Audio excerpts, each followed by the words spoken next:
through this, we heard the presentation from 4 countries region, and you found that each country and has its own approach to R&D management.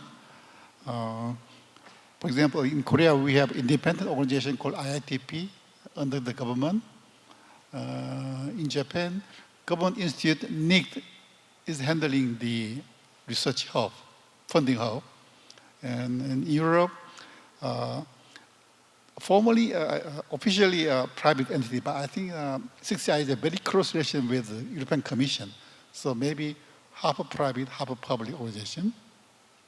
And in Taiwan, the ETRI, the Government Institute, has the Next Generation Program Office, and they handle high-level issues. So you found that the different approach, but the goal is same, international collaboration, preparing several areas from terminal, network to service.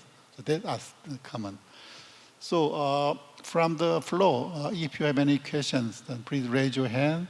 Then our conference staff will bring a microphone. Do you have any questions? You may ask either in Korean or English. Okay, maybe you need some time to prepare the question. Then, as an exercise, I will ask some question, common question to the other speakers. Usually, depending on the country and region, the private R&D is usually 3 or 5 times bigger than public R&D funded by the government.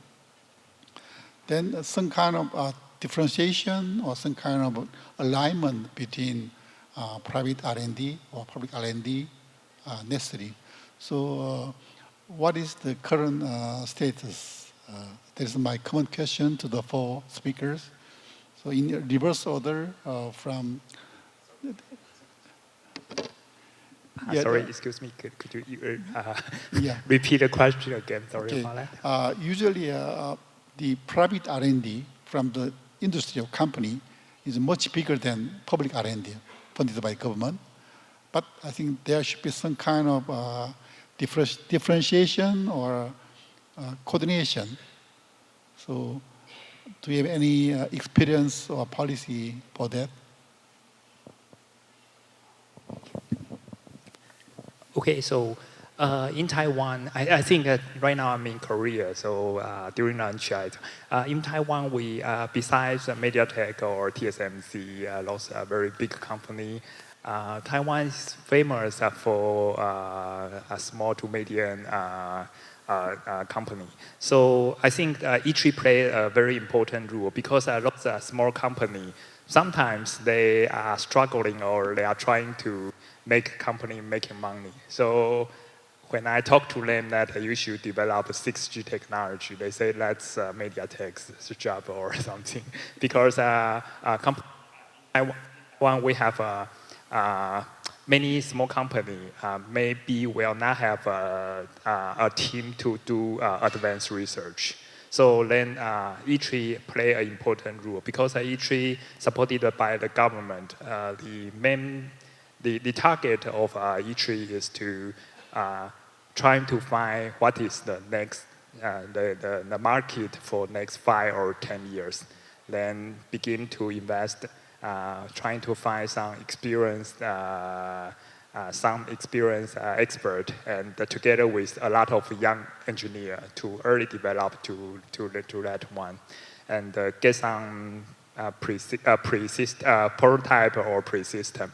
Then those interested company can get some early stuff, some knowledge from ITRI and to do real commercial product or everything. So I think that's the situation right now, like the Open RAN or every other some other development.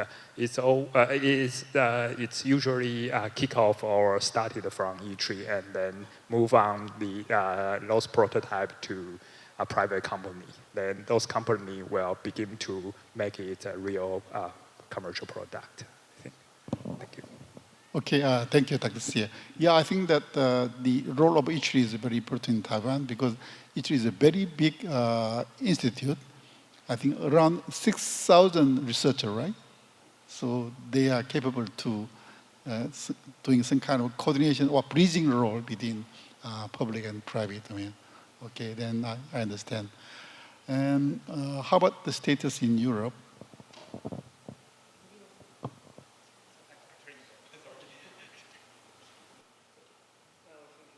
Better? Yeah. The situation is as follows. We do have large stakeholders, Nokia, Ericsson, and they are investing a lot, and they would continue investing on their own. They have to key stakeholders. However, going to a larger scale on a pan-European level, and when they want to mobilize SMEs or academia to get new ideas, or even with verticals, having large-scale trials, having pan-European projects is a catalyst. So we are working as a catalyst for this.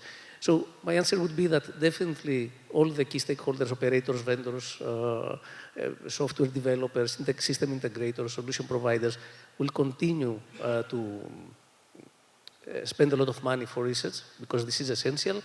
The link that we have with them is that we try to glue everything together in a more cohesive way.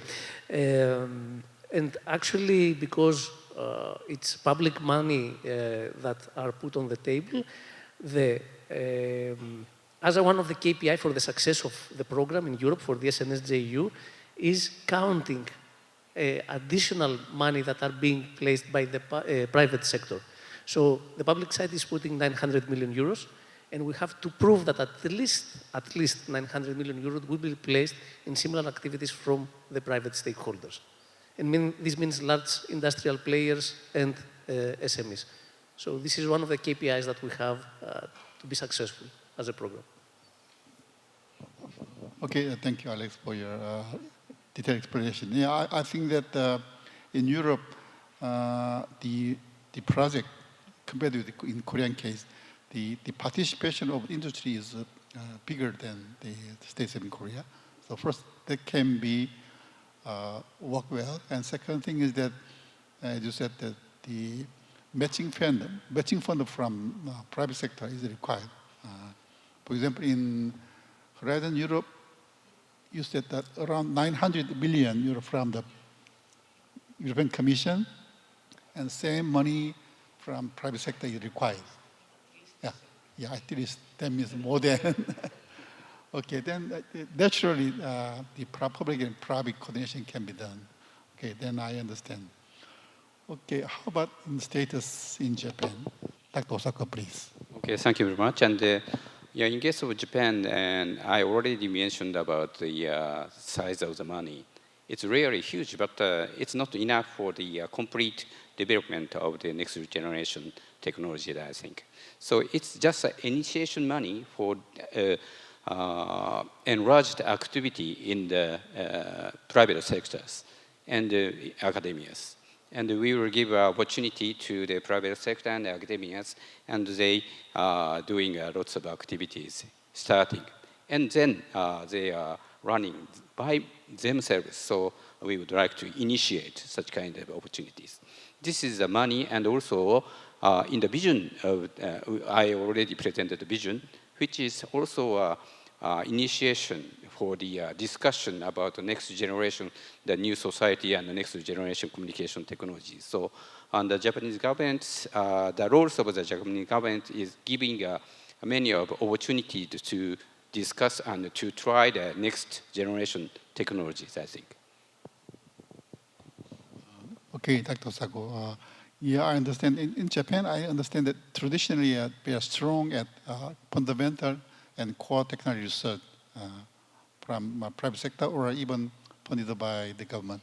But 5G or 6G, like industrial system solution, before I think that the government funding was not so big, but now it's getting bigger and bigger very rapidly.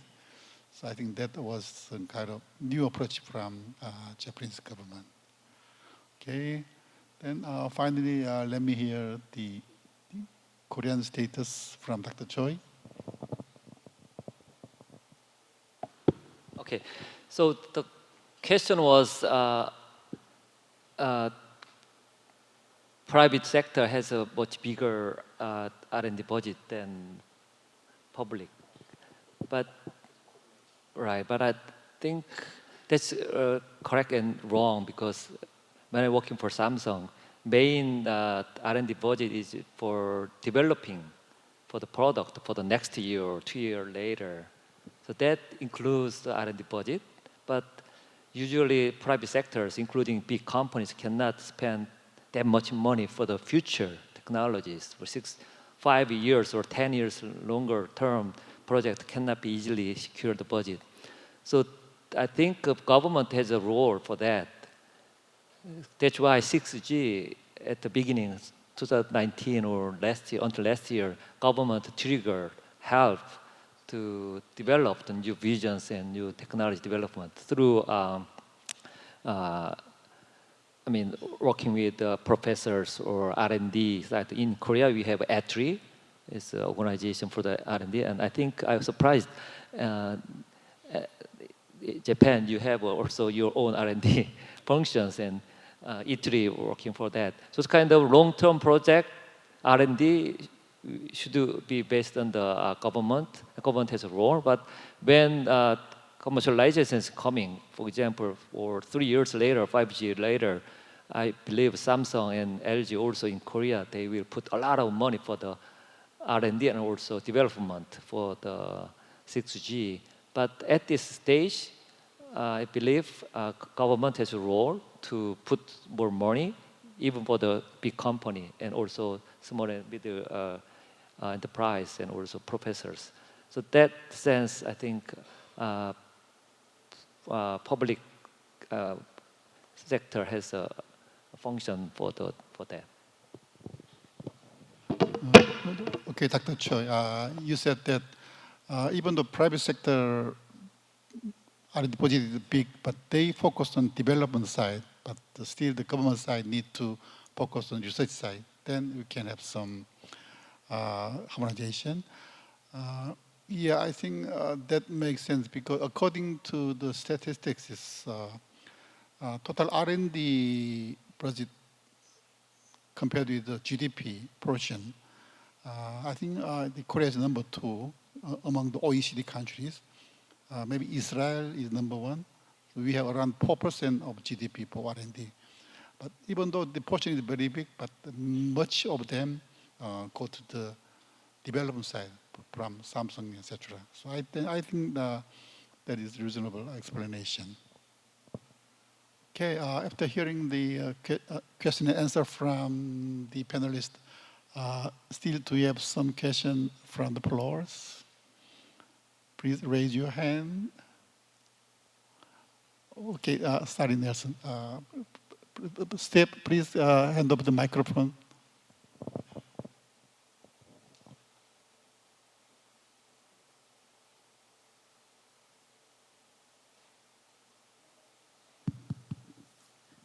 Thank you. Interesting project all of you have, and would like to hear, I think, from Alexandros started from the Europe point of view, one of the KPIs, which was the how much the private invest. But the question to all of you, do you measure in some way later on how successful these projects have been, and do you look at sort of any KPIs or any way look at the success?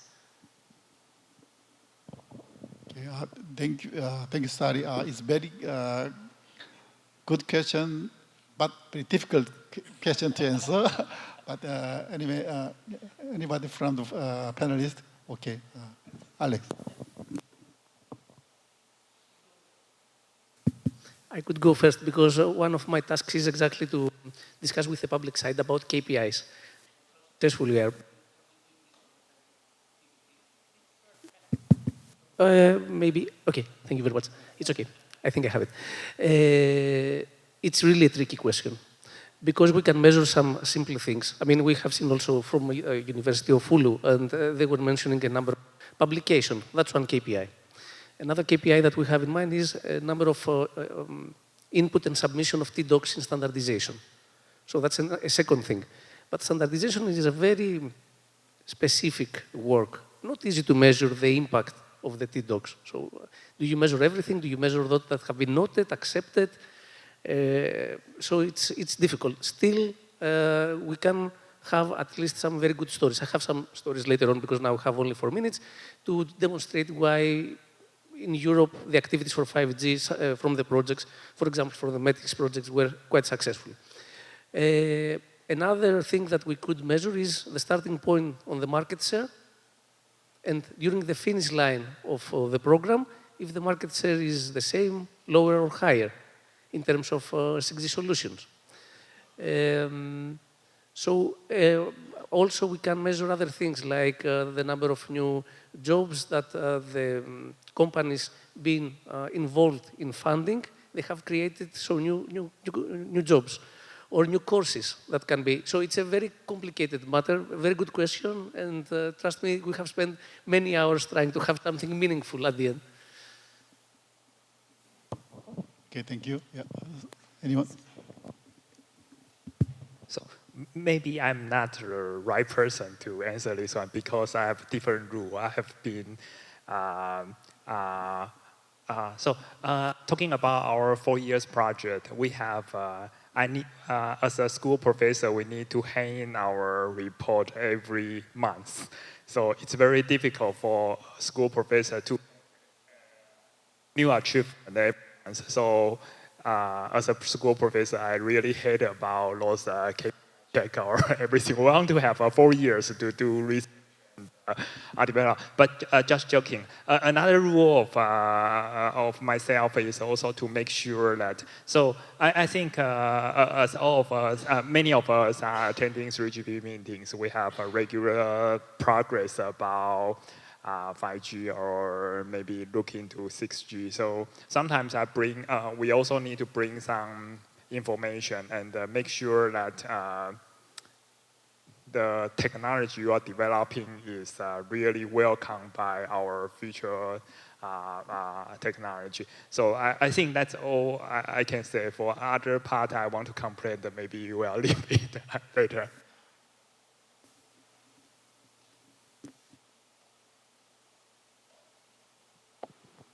Okay, thank you very much for the nice question, and it's also difficult to answer by myself, but I have some idea about that.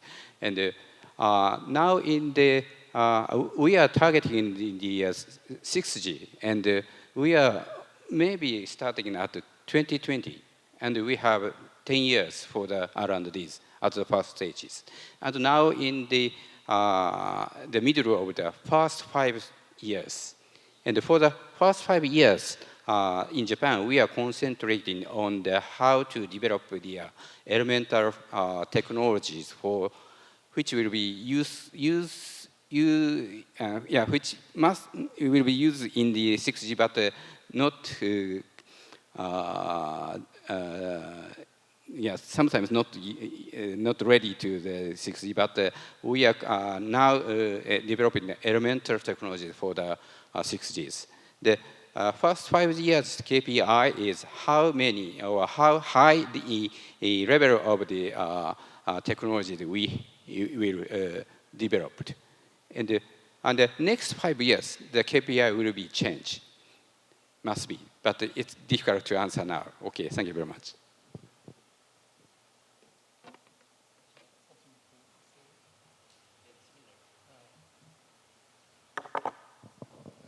Okay, I maybe a similar problem. I have something to say, but I'm the moderator, so I will skip. Okay, thank you for good question from Sari. And do you have other question from the floor? Okay, Dr. Jung, please.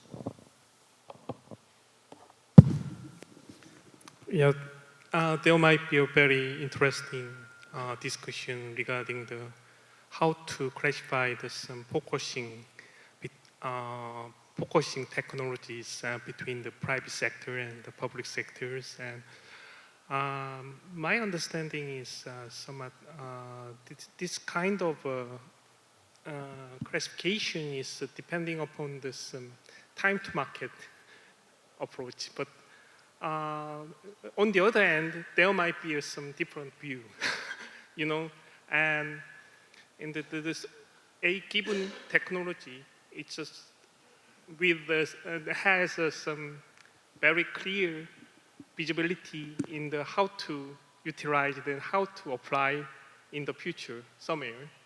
And then it could be somewhere developed by the private sector, in my understanding. But on the other hand, and still have some uncertainty for the feasibility or some kind of risk in terms of whether it could be applied or not applied. In that sense, and some risk taking is very hard in the private sector side, in my sense.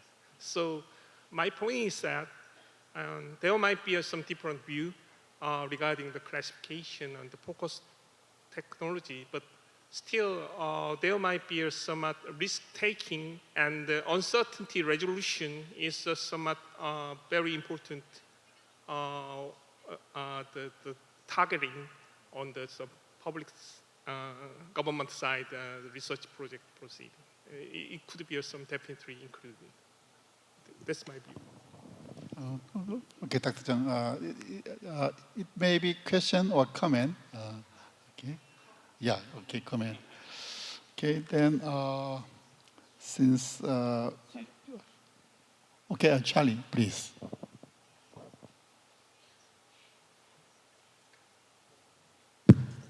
Okay, thank you. Thank you so much for sharing your very good insights, and very happy to see the governments and public sector in these different very important regions are supporting long-range research in a big way. As SungHo mentioned, right, so government plays a very important role to fill the gap that private sector on industry side cannot do. My question is, probably since you are all here representing very important regions, right, it's a good chance to share from your past experience. Could you point to maybe one good example where government funding and research efforts leads to this aha moment that really influenced industry and how things went? So really want to, a good chance to share so we can all learn from each other. It doesn't have to be 6G. We know 6G has not happened yet, but for 4G, for 5G, can you think about some good examples? So this public research, public funding leads to good outcome. I think ITRI want to say something about, but I want to start. So in Korea, we have very successful history. When we developed the CDM technology, government drove those technology development based on the government budget. That make very successful business in Korea. That is one example. Recent example is we had many components used from outside of the country. So government had a budget for developing those component development with R&D sectors and also private companies. So that was very successful. Then later, those companies can develop the core component for the product. Those kind of successful story we have, but as LG said, government project is mainly for the very challenging and risk-taking project. That means the successful rate is very low. But still, I think government project is valuable to fill those gaps. But I believe all the money should not go nothing. So, as you asked, we need a very successful story also we keep. I have a lot, but I will give other speakers have a chance to say that.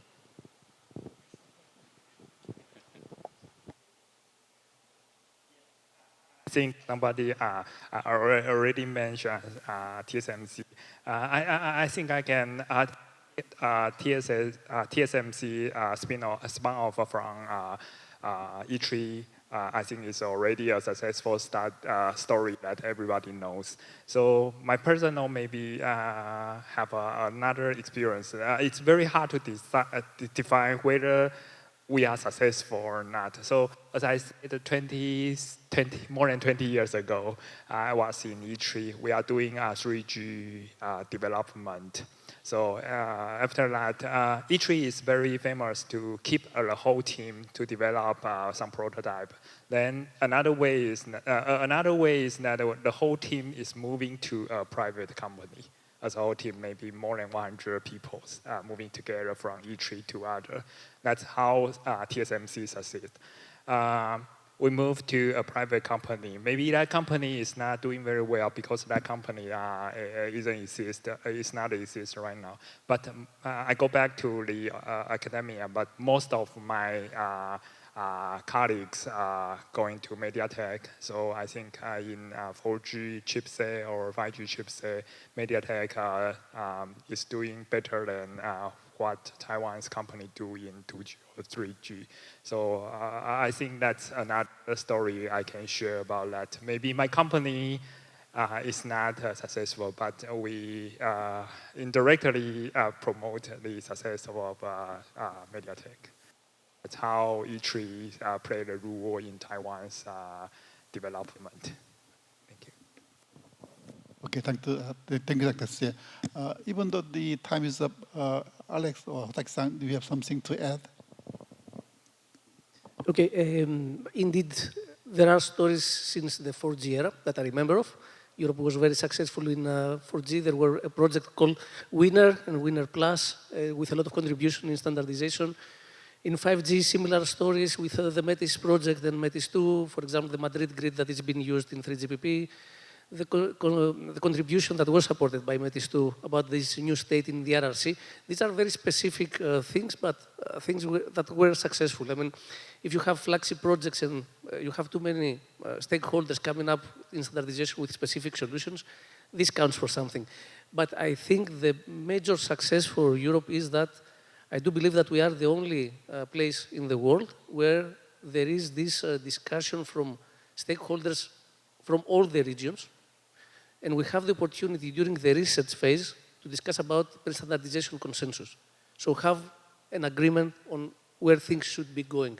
So it's an environment about collaboration, discussion, exchange of information, and some sort of consensus before the fun begins in SDOs.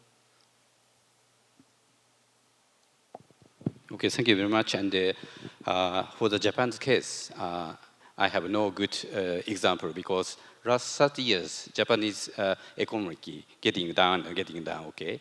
So that is the reason why we have not yet succeeded our funding way. So some of succeeded example is in the different field, sports. Japanese national football team recently become very good position in the world. So it's a kind of good example. So we need to run their way to establish lots of initiative activities to the public sectors. So thank you very much for the questions. Okay, thank you for the good question and excellent answers from the panelists. Actually, I prepared tens of questions in case there's no question from the floor. But you made very good question and comments, so my question list is useless. Anyway, I'm very happy that good presentation and good question and discussion. Maybe in other occasion I will bring this issue again, or maybe next year we can have some more detailed time slot for discuss this again. Okay, since time is up, thank you for all for the speakers and all the audience for your patience. With this, I will close this panel session as well as the first day of 6 Global. Thank you very much.